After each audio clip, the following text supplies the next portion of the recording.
नमस्कार। आप सभी का स्वागत है शुक्ला क्लासेस के इस यूट्यूब चैनल में। आज मैं आपको बताने वाला हूँ बीएड से रिलेटेड जानकारी। जो अभी यूपी बीएड का एडमिशन चल रहा है, तो इसमें बहुत लोग जो जिनको थोड़ा कन्फ्यूज़न है, या ये कह लीजिए कि कुछ तथाकथित पढ़े लिखे लोग हैं, जिनको यही नहीं समझ में आ रहा है कि यूपी बीएड का जो एडमिशन होता है, अगर किसी यूनिवर्सिटी में हम कराते हैं, तो जैसे मेरे पास बहुत कॉल आती है कि सर जो है इलाहाबाद राजेंद्र सिंह रज्जू भैया स्टेट यूनिवर्सिटी इलाहाबाद की, यहाँ से अगर बीएड कर लेंगे मान्य होगा कि नहीं होगा? हम तो मेरठ से हैं, हम तो गाजीपुर से हैं, हम तो आजमगढ़ से हैं, मान्य होगा कि नहीं होगा? तो मैं उनको ये बताना चाहता हूँ कि देखो, पहली बात तो आप पढ़े लिखे लोग हो, तभी आप बीएड कर रहे हो, तो ये सारी चीज़ें आपको पूछना शोभा नहीं देती।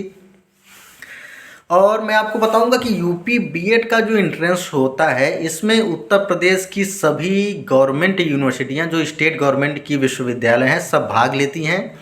अगर आपको पूरे यूपी के स्टेट यूनिवर्सिटी में एडमिशन लेना है, तो आप यूपी बीएड का एंट्रेंस बिना नहीं ले सकते। यूपी बीएड का एंट्रेंस देना अनिवार्य है, बिना उसके आप एडमिशन नहीं ले सकते। गवर्नमेंट यूनिवर्सिटी जो है स्टेट गवर्नमेंट की, इसमें जो यूनिवर्सिटीज़ हैं उनकी लिस्ट मेरे पास है। मैं आपको बता रहा हूँ किस किस यूनिवर्सिटी में आप यूपी बीएड के एंट्रेंस से एडमिशन ले सकते हैं।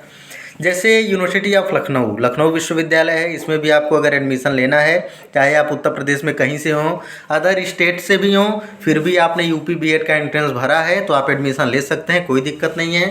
जो यूनिवर्सिटी से एफिलिएटेड कॉलेज हैं, जहाँ के भी हैं, वहाँ आप बिल्कुल एडमिशन ले सकते हैं, कोई दिक्कत नहीं। चाहे आप कहीं के भी हों, किसी भी राज्य के हों, उत्तर प्रदेश में किसी भी ज़िले के हों, कहीं से भी आप कर सकते हैं। दूसरी यूनिवर्सिटी है महात्मा ज्योतिबा बाई फुले, जो रोहेलखंड विश्वविद्यालय, जो कि इस साल यूपी बीएड का एंट्रेंस करा रही है, ये है। तीसरे नंबर पे आता है doctor Bhimrao Ambedkar university Agra. Agra university से भी बहुत लोग बीएड करा रहे हैं, बिल्कुल सही है, कोई दिक्कत नहीं है। चाहे आप इलाहाबाद के हों, चाहे बनारस के हों, चाहे गाजीपुर के हों, चाहे आजमगढ़ के हों, बलिया के हों, अगर आप आगरा यूनिवर्सिटी से बीएड कर रहे हैं, सब एक ही है, कहीं से भी आप करिए। अगर आप काउंसलिंग के माध्यम से एडमिशन करा रहे हैं, तो पूरे उत्तर प्रदेश में किसी भी यूनिवर्सिटी से कर लीजिए, कोई भी दिक्कत नहीं आने वाली। जो आपकी यहाँ की वही आपकी वहाँ की। बहुत लोग पूछे डिग्री मान्य होगी कि नहीं, अरे इसका कोई सवाल ही नहीं उठता, स्टेट यूनिवर्सिटी है। क्या वहाँ के लड़के यहाँ नहीं पढ़ रहे हैं? क्या यहाँ के लड़के वहाँ नहीं पढ़ रहे हैं? तो काउंसलिंग से आपका एडमिशन हो रहा है, तो कोई इसमें ये वाला तो सवाल ही नहीं कि मान्य होगा कि नहीं होगा। वो पूरे यूपी में आप कहीं से किसी भी गवर्नमेंट यूनिवर्सिटी से करिए, सबका बराबर मान्य होता है, किसी कोई दे, सब काउंसलिंग के माध्यम से ये एडमिशन होता है। उसके बाद आता है चौधरी चरण सिंह, मेरठ की यूनिवर्सिटी है। बुंदेलखंड यूनिवर्सिटी झांसी, महात्मा गांधी काशी विद्यापीठ अपने बनारस की।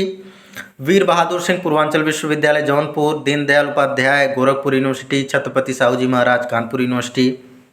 इलाहाबाद स्टेट यूनिवर्सिटी, जो कि राजेंद्र सिंह रज्जू भैया विश्वविद्यालय है।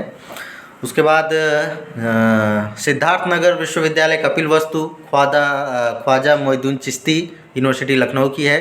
गौतम बुद्ध यूनिवर्सिटी नोएडा की है। तो ये कुछ गवर्नमेंट यूनिवर्सिटीज़ हैं जिसमें आप एडमिशन काउंसलिंग के माध्यम से ले सकते हैं, कोई दिक्कत नहीं है। फिर पूरे आप यूपी में कहीं से भी हों, किसी भी ज़िले से हों, अगर आप काउंसलिंग के माध्यम से एडमिशन ले रहे हैं तो कोई भी प्रॉब्लम नहीं आने वाली। हाँ, कहीं का ईयरली एग्ज़ाम है, कहीं का सेमेस्टर है, तो ये आप जान लीजिए जहाँ का ईयरली एग्ज़ाम है वो ज़्यादा बेटर है। साल में एक ही बार में आप खाली हो जाएंगे, बार बार दौड़ाते नहीं हैं। और अगर सेमेस्टर वाइज जहाँ के एग्ज़ाम्स हैं, वहाँ कॉलेज वाले, प्राइवेट कॉलेज वाले तो लूटते बहुत हैं।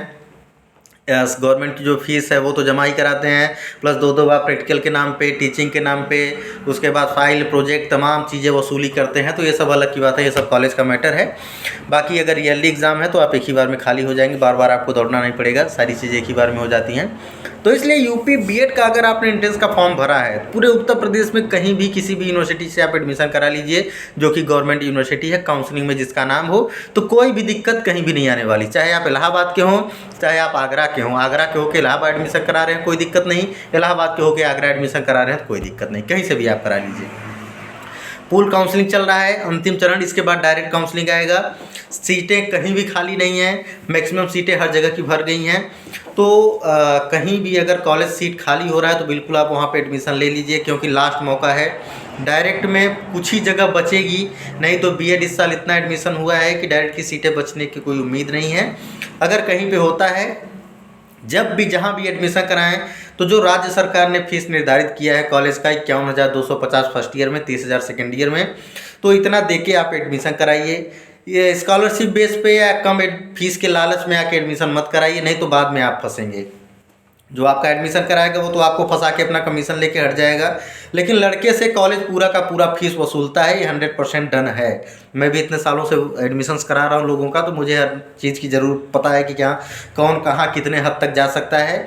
इसलिए अगर आप 51,250 दे चुके हैं तो ही आपके लिए बेटर है। हाँ, कई यूनिवर्सिटीज़ कॉलेज ऐसे हैं जो कि प्रैक्टिकल का नहीं लेते, टीचिंग का नहीं लेते, शिक्षण का नहीं लेते, और उसके बाद आपका प्रोजेक्ट, फाइल, जो भी तमाम चीज़ें फीसें होती हैं वो आपका नहीं लगता है। हम जहाँ कराते हैं वहाँ भी बिल्कुल नहीं लिया जाता। तो इस तरीके से छात्रों का कम से कम 15-20 हज़ार की बचत होती है। जो गवर्नमेंट फीस है वही दे के आप एडमिशन कराइए।